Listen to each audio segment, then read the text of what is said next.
A paz de Cristo na sua vida.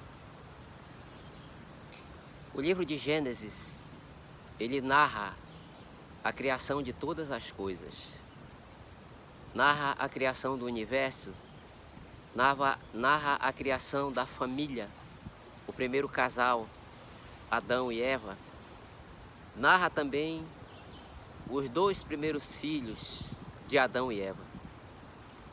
E esse texto nós encontramos no livro de Gênesis, no capítulo 4, em que nesse capítulo nós encontramos ali os dois primeiros filhos do casal que Deus havia criado, Caim e Abel. E esse texto é um texto difícil, é um texto duro de certa forma, porque ali nós encontramos o relato do primeiro culto ou da primeira adoração a Deus. Mas, certamente que não foi o primeiro culto, mas ele ficou registrado porque foi o primeiro culto que Deus não aceitou. Adão, certamente que orientado por Deus e mandado por Deus, ele trazia as ofertas para o Senhor, das suas colheitas, dos seus animais, com o sentido de gratidão a Deus. Então, Deus havia determinado que o sábado era o dia de descanso. Então, nesse dia também era um dia de cultuar a Deus. Então, Adão, ele fez muitas vezes este culto a Deus, essa adoração a Deus aos sábados. Mas depois os seus filhos, quando já tinham condições ou já tinham responsabilidade, cada um deveria oferecer o seu próprio culto a Deus. E aqui, no capítulo 4 do livro de Gênesis, que nós encontramos esse texto, que você pode ler depois do capítulo 4, do verso 1 até o verso 16. E o texto relata que depois de um tempo, Caim trouxe ofertas para o Senhor do fruto da terra. Porque Caim, ele foi ser agricultor.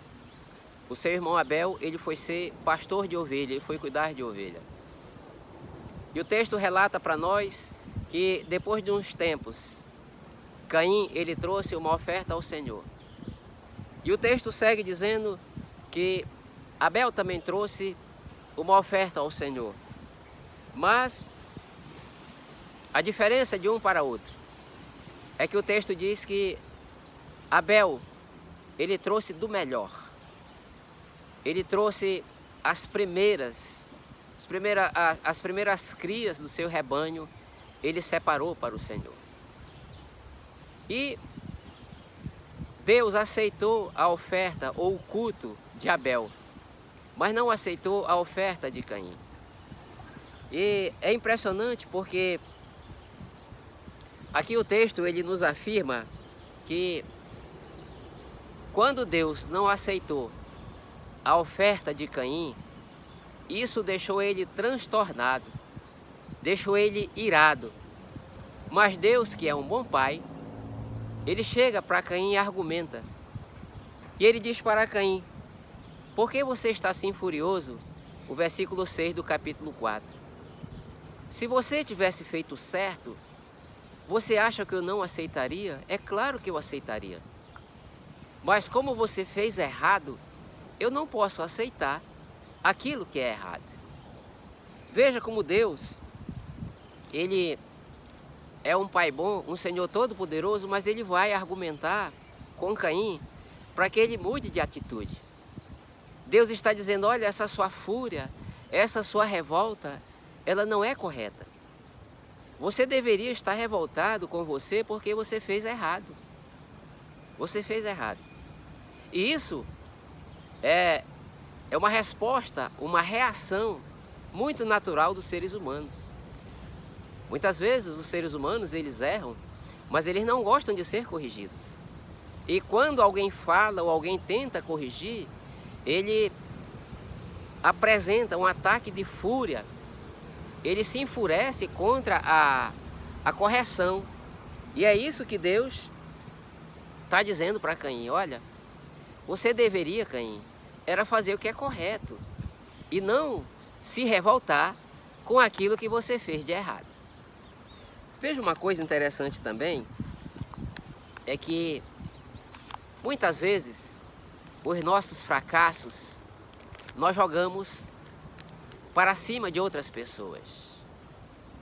E nós podemos dizer que, como Deus não aceitou a oferta de Caim, Caim se achou fracassado. Então ele jogou a fúria para o seu irmão, que estava fazendo a coisa certa, o que tinha feito a coisa certa. A fúria, ela nunca é boa. A fúria, ela faz com que a gente machuquemos pessoas inocentes. A fúria, ela faz com que machuquem pessoas, como diz a turma, que não tem nada a ver. Não tem nada a ver. E muitas vezes, o sucesso dos outros nos incomoda. O sucesso de outra pessoa nos enche o coração de fúria. Às vezes, no trabalho, se há uma vaga de uma promoção, e você imagina que aquela vaga deveria ser sua, que por direito aquela vaga deveria ser sua. Você acha que está fazendo tudo correto, mas entretanto, o chefe vai e promove uma outra pessoa no seu lugar. E aí você entra em depressão. Você entra também muitas vezes em uma fúria, porque você acha que a vaga era sua, que o direito era seu. E muitas vezes nós queremos um direito que nós não temos. Nós queremos uma coisa que nós não fizemos por aquilo. E muitas vezes nós direcionamos a nossa fúria para uma outra pessoa que não tem nada a ver com o problema, não tem nada a ver com a situação. Mas Caim fez assim. Ele lançou a fúria contra o seu irmão, que não tinha nada a ver. O seu irmão fez a coisa certa, mas ele fez a coisa errada. Mas como eu disse, Deus é um pai tão bom, um pai tão amoroso, que Deus chega para Caim, argumentando com ele e diz: olha, Caim, você não fez certo. Se você tivesse feito certo, eu tinha aceito, Caim. Aí Deus faz uma advertência para ele, dizendo o seguinte: entenda uma coisa, Caim, saiba de uma coisa. O pecado está à porta e ele quer te dominar. Deus aqui está dizendo: olha, não alimente esta fúria. Esta fúria que você está alimentando é como um pecado, o seu inimigo que está aí à sua porta e está pronto para te atacar, para te dominar. Então Deus diz assim: olha, controle as suas emoções. E muitas vezes nós não temos o controle das nossas emoções, e essas emoções fazem com que a gente machuque as pessoas, a gente dá oportunidade para que a fúria domine as nossas emoções, e aí nós ficamos uma pessoa que às vezes as pessoas dizem assim: eu não reconheci o fulano. Por quê? Porque na realidade, todo o nosso momento de fúria, ele tem uma ajuda de Satanás, ele tem uma ajuda do diabo.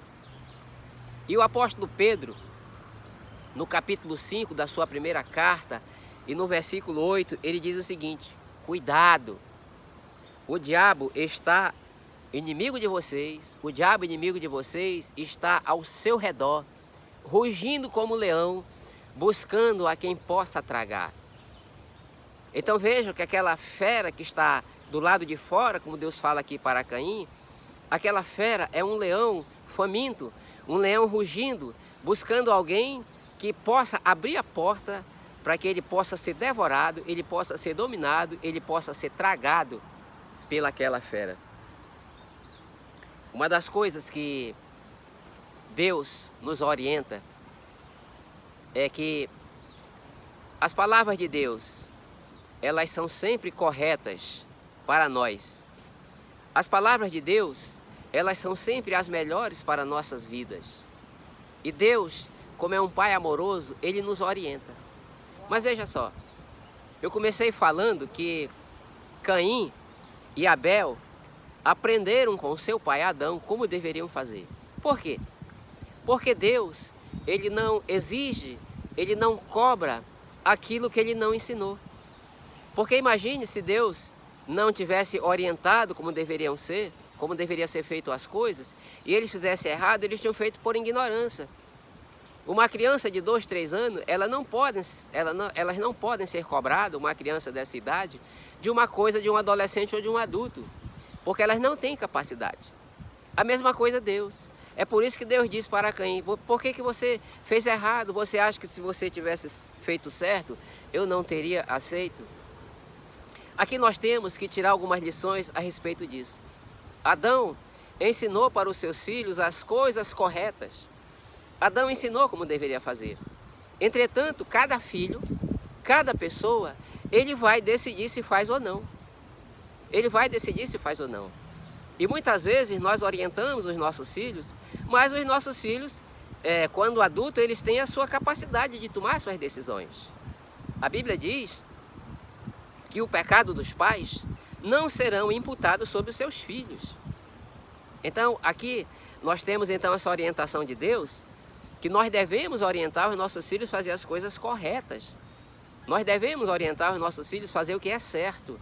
Mas, entretanto, quando eles tiverem que tomar decisões, com as suas capacidades mentais, com a sua lucidez que Deus dá, que os pais ensinaram, eles vão ser responsáveis pelos seus atos. Uma das coisas que revela o nosso caráter, a maioria das vezes não são as nossas ações, mas a maioria das vezes são as nossas reações. E são as nossas reações, como eu falei, de um emprego que a oportunidade foi dada para outro, ou um direito que você achava que tinha e que deveria ser seu e foi dado para outro. Às vezes essa sua reação de fúria é uma reação totalmente fora do controle. E nós devemos controlar a nossa fúria, controlar a nossa ira dessas coisas.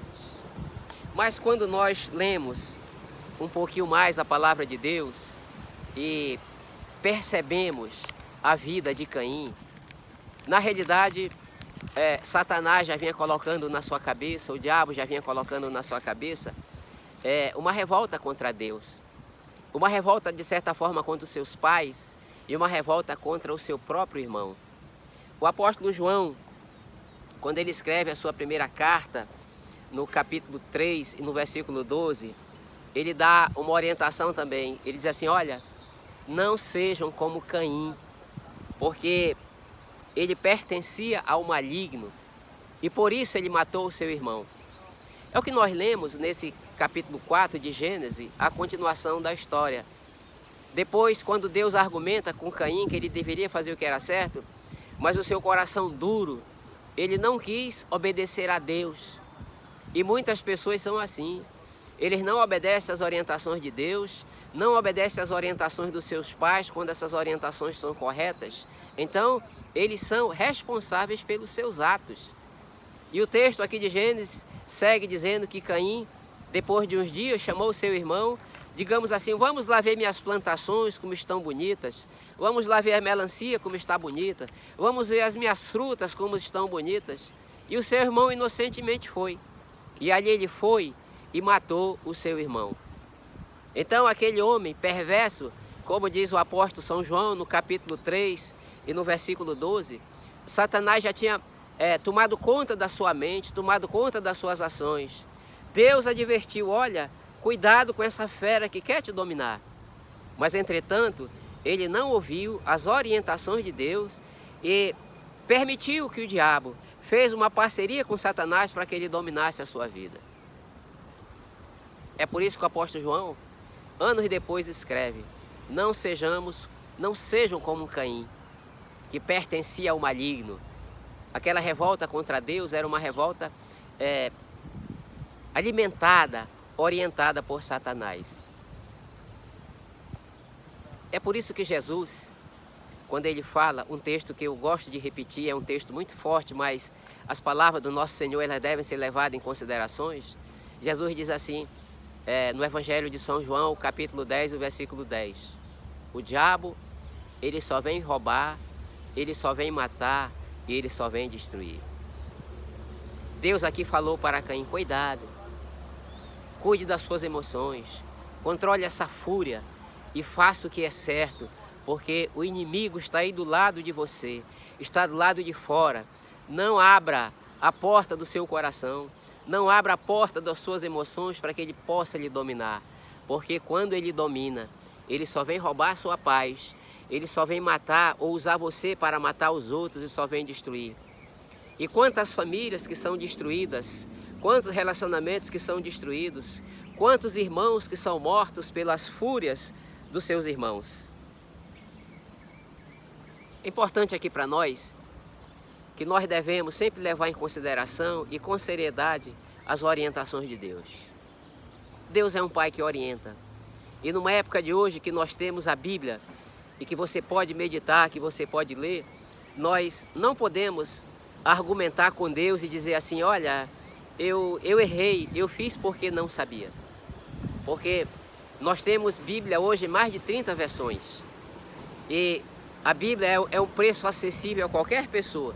Até pela internet você pode baixar uma Bíblia no seu aplicativo e você pode ver as orientações que Deus nos dá. Para quê? Para que a gente não possa ser dominado pelas nossas fúrias, as nossas emoções e maltratar a nossa família, maltratar o irmão, maltratar o filho, maltratar a esposa, enfim, maltratar as pessoas que estão ao nosso redor, porque o diabo ele só vem roubar, só vem matar e só vem destruir. É por isso que nós não podemos permitir que ele tome conta das nossas emoções. Nós devemos levar em considerações as orientações de Deus. Um ataque de fúria, ele nunca é bom. Um ataque de fúria é sempre uma tragédia. O que nós devemos fazer? Nós sabemos que essa primeira família, o primeiro casal, passaram por grandes dificuldades. Porque a família vivia muito bem enquanto o pecado não tinha entrado na família. Mas depois que o pecado entrou na família, foi tragédia atrás de tragédia. E veja agora o sofrimento daquele primeiro casal, de ter agora que sepultar o seu filho e o seu filho mais velho, ser rebelde e ser fugitivo. Que diz assim a palavra do Senhor, que continua essa história. Depois Caim, quando Deus o confronta por ter matado o seu irmão, ele não reconhece que matou o seu irmão e diz, olha, eu não tenho nada com isso, eu não cuido da vida dele. Então, o homem que não encontrou arrependimento no seu coração para consertar a sua vida. Assim, todas as famílias têm dificuldades. Todas as famílias elas passam por lutas. E nesse tempo o que não faltam são problemas para as famílias. Mas Deus, Ele cuida das famílias. E só quem pode resolver os nossos problemas, as nossas crises de famílias, é o nosso Deus. E Deus, Ele cuida de nós. Deus, Ele quer resolver os problemas da família. É por isso que os problemas das suas famílias, os problemas das nossas famílias, eles devem ser levados para Deus, para que Deus possa nos ajudar a resolver. Porque em todo o tempo, vejam só, a primeira família passou por grandes dificuldades. E a Bíblia relata isso para que nós possamos saber que muitas pessoas dizem assim, o mundo hoje está terrível. O mundo sempre foi terrível com o pecado. O pecado, onde tem pecado, não tem paz. Aonde tem pecado, tem fúria. Aonde tem pecado, tem sofrimento. Por isso, permita, busque Deus, para que Deus possa lhe ajudar a resolver os problemas da sua família. O Evangelho de João que eu citei, o capítulo 10, o versículo 10, quando Jesus fala, o diabo só vem roubar, só vem matar e só vem destruir. Mas aí Jesus diz assim, mas eu vim para que vocês tenham vida, vocês tenham vida plena, vocês tenham vida de qualidade. Vida de qualidade é vida de família que vive sem fúria, vida de família que vive em comunhão, mesmo com todas as dificuldades. Aquilo não é motivo de fazer com que a família viva em tragédia. Aqui mais uma vez, oriente seus filhos a fazerem as coisas certas. Oriente seus filhos a mostrar para eles que viver longe de Deus é sempre viver no sofrimento. Viver longe das orientações de Deus e permitir que eles sigam as orientações do maligno será sempre tragédia. Busque em Deus sabedoria para viver. E que Deus abençoe a sua família nesses tempos de crises, nesses tempos de dificuldades. Mas Deus, Ele deseja e Deus tem poder para nos ajudar, para te ajudar, que você viva em paz com a sua família e que mesmo nas tragédias, Deus nos ajuda a resolver as aflições e as tragédias.